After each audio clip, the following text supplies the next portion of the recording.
Hi అండి, welcome back to our channel. మొన్న పెట్టిన వీడియోకి అయితే మంచి కామెంట్స్ వచ్చాయండి. నాకు అవి చాలా ఇన్స్పిరేషన్గా అనిపించినాయి. నేనైతే వర్డ్స్కి చాలా పవర్ ఉందని నమ్ముతానండి. చాలామంది మాట్లాడేసాక ఆలోచిస్తారు, కానీ నాకు వర్డ్స్ వాల్యూ ఏంటో తెలుసండి. ఈ మాటలు మనల్ని మంచిగా తీర్చిదిద్దగలవు, అలాగే మన హార్ట్ని బ్రేక్ చేయగలవు. అలానే మన మనసులో బాధను మర్చిపోయేలా చేయగలవు, అలానే మనల్ని ఎప్పటికీ కోలుకోలేనంత డ్యామేజ్ కూడా చేయగలవు. సో నేను ఎప్పుడు పాజిటివ్ వర్డ్స్ మాత్రమే యూజ్ చేస్తానండి. నాకు చాలా హ్యాపీగా అనిపించింది మీరు కామెంట్ చేయడం, నాకు ఎంతో ఇన్స్పిరేషన్గా అనిపించింది.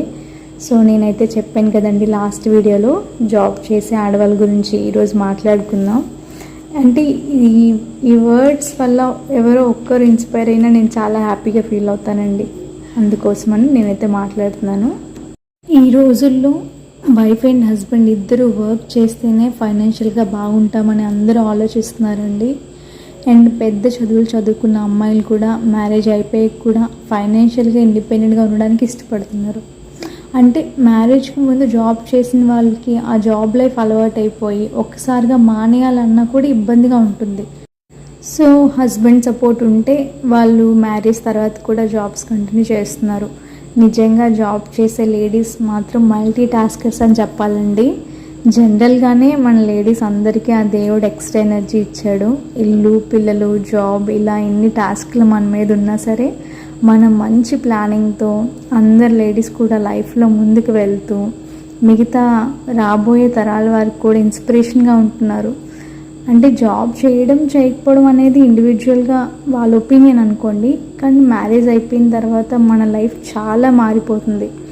ఎన్నో రెస్పాన్సిబిలిటీస్ వచ్చేస్తాయి. మన లైఫ్ ఎలా ఉండాలి అని అనుకుంటున్నామో అది చూస్ చేసుకోవాల్సిన బాధ్యత మనదే. జాబ్ చేయడం లేదా ఇంట్లో ఉండి ఫ్యామిలీ చూసుకోవడం రెండు పెద్ద రెస్పాన్సిబిలిటీసే. ఏది ఎక్కువ ఏది తక్కువ అని చెప్పలేం. కొంతమంది జాబ్ చూస్ చేసుకునే వాళ్ళు పిల్లల్ని చూసుకోలేకపోతున్నాం అని బాధపడతారు. ఇంట్లో ఉన్న లేడీస్ చదువుకొని కూడా జాబ్ చేయట్లేదు, అనవసరంగా టైం వేస్ట్ చేస్తున్నాం అనుకుంటూ బాధపడతారు. రెండు కూడా మన ఇంట్రెస్టేనండి, మన మీద డిపెండ్ అయి ఉంటుంది. జాబ్ చేస్తున్న వాళ్ళు మంచిగా ప్లానింగ్ చేసుకుంటే వాళ్ళు కూడా వాళ్ళ ఫ్యామిలీతో మంచి క్వాలిటీ టైం అయితే స్పెండ్ చేయొచ్చండి. వీక్కి సరిపడా బ్రేక్ఫాస్ట్, లంచ్, డిన్నర్ ఏం ప్రిపేర్ చేయాలని ఒక చార్ట్ అయితే ప్రిపేర్ చేసుకొని పెట్టుకుంటే వాటికి సరిపడా సామాన్లన్నీ బజార్కి వెళ్ళి మనం వీకెండ్లో తెచ్చుకున్నాం అనుకోండి, మనకి వర్క్ ఈజీ అవుతుంది. అండ్ దీనివల్ల అడ్వాంటేజ్ ఏంటి అంటే మన లైఫ్ అండ్ పిల్లల లైఫ్ డిసిప్లిన్గా కూడా అవుతుంది. ప్రజెంట్ టైం తక్కువ ఉన్నా పిల్లల ఫ్యూచర్ కోసమే కదండి ఇప్పుడు కష్టపడి జాబ్ చేస్తున్నారు. అలాగే ఇంట్లో ఉండే లేడీస్ కూడా పిల్లలు కొంచెం పెద్ద అయ్యాక ఖాళీ టైం దొరుకుతుంది. ప్రతి అమ్మాయికి కొన్ని డ్రీమ్స్ ఉంటాయి. అది జాబ్ చేయడం అవ్వచ్చు, లేదా చిన్న బిజినెస్ పెట్టుకోవడం అవ్వచ్చు. సో పిల్లలు చిన్నప్పుడు కొంచెమైనా టైం దొరుకుతుంది కదా మనకి, అప్పుడు ఆ డ్రీమ్ కావాల్సినవన్నీ, అంటే ఫర్ ఎగ్జాంపుల్ జాబ్ చేయాలి అనుకున్నాం అనుకోండి, జాబ్కి కావాల్సిన అన్ని స్కిల్స్ని ఎలా పెంచుకోవాలి, ఎక్కడ నేర్చుకోవచ్చు, ఆ ప్లాట్ఫామ్ని ఎలా సెర్చ్ చేయాలి, ఇంట్లో ఖాళీ దొరికితే సర్టిఫికేషన్ కోర్సెస్ చేయడం లాంటివి చేసామనుకోండి, పిల్లలు స్కూల్కి వెళ్ళేటప్పటికి జాబ్ని ఈజీగా క్రాక్ చేయొచ్చు.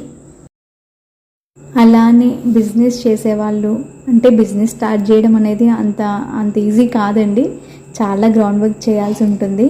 ఖాళీ టైంలో ఎలాంటి బిజినెస్ చేయాలి, ఎక్కడ స్టార్ట్ చేయాలి, దానికి అవసరమైన అన్ని రీసెర్చ్ చేసుకోవడం వల్ల ఈజీగా ఉంటుందన్నమాట. అంటే సడన్గా బిజినెస్ స్టార్ట్ చేయాల్సిందన్నా కూడా మీకు కావాల్సిన నాలెడ్జ్ ఆల్రెడీ గెయిన్ చేసి ఉంటారు కాబట్టి మీకు ఈజీగా ఉంటుంది. సో ఇదండి ఈ టాపిక్. మీకు ఏమాత్రం యూస్ఫుల్గా అనిపించినా, నచ్చినా నాకైతే కామెంట్ చేయండి ఖచ్చితంగా, ఎందుకంటే అది నాకు చాలా ఇన్స్పైరింగ్గా ఉంటుంది. ఈరోజు ఆఫ్టర్నూన్ లంచ్లోకి అయితే నేను దొండకాయ ఫ్రై చేస్తున్నానండి, ఇంకా మాంచారు అయితే పెట్టాను. లాస్ట్లో అయితే ఒక 2 స్పూన్లు నేను పప్పులు పొడి అయితే యాడ్ చేసుకున్నానండి. టేస్ట్ చాలా డిఫరెంట్గా ఉంటుంది, ఒకసారి ట్రై చేసి చూడండి.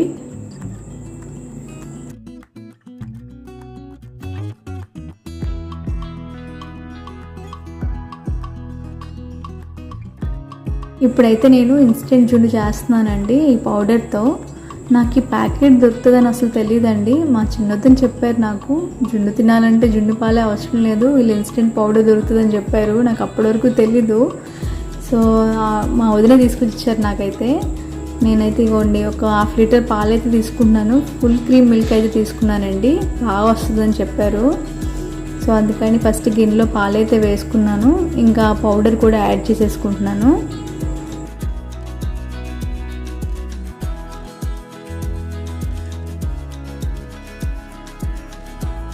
యాడ్ చేసుకున్న తర్వాత మనం బాగా మిక్స్ చేసుకోవాలండి పౌడర్ అంతా కలిసేలాగా.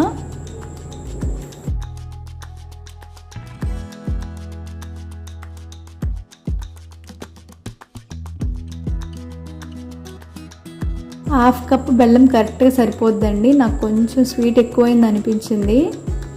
బెల్లం కూడా కరిగేంత వరకు బాగా మిక్స్ చేసుకోవాలి.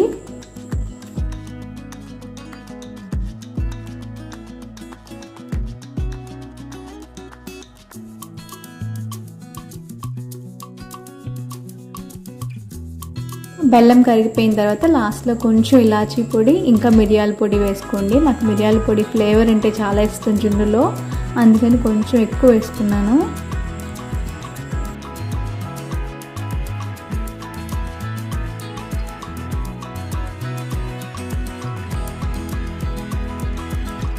అంతే అండి. ఇప్పుడు మనం ఇడ్లీ పాత్రలో పెట్టుకొని నేను 20 మినిట్స్ అయితే సిమ్లో పెట్టి ఉడికించుకున్నానండి. సరిపోయింది నాకు ఎగ్జాక్ట్గా టైము. మంచిగా ఉడికిపోయిందండి.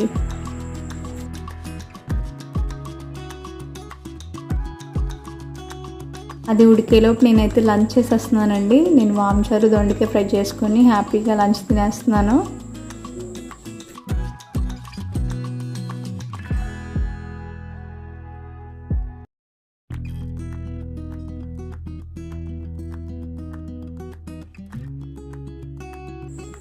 చూస్తున్నారు కదండి, మంచిగా ఉడికిపోయింది. ఇప్పుడు దీన్ని అయితే చల్లారిన తర్వాత మనం ఫ్రిడ్జ్లో ఒక 2 అవర్స్ పెట్టుకుంటే చాలా నీట్గా సెట్ అయిపోతుంది అనమాట. మనకు జున్ను ఈజీగా వచ్చేస్తుంది అనమాట.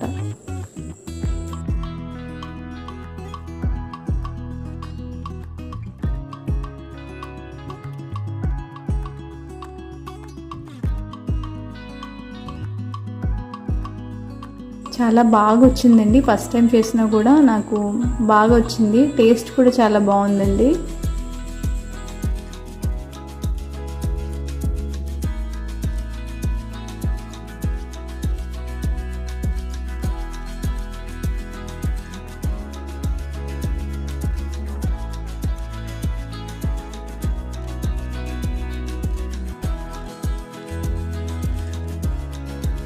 వీడియో అయితే ఇక్కడితో ఎండ్ చేస్తున్నానండి. మీకు నచ్చితే ప్లీజ్ లైక్ చేయండి, షేర్ చేయండి, సబ్స్క్రైబ్ చేసుకోండి. Thank you for watching.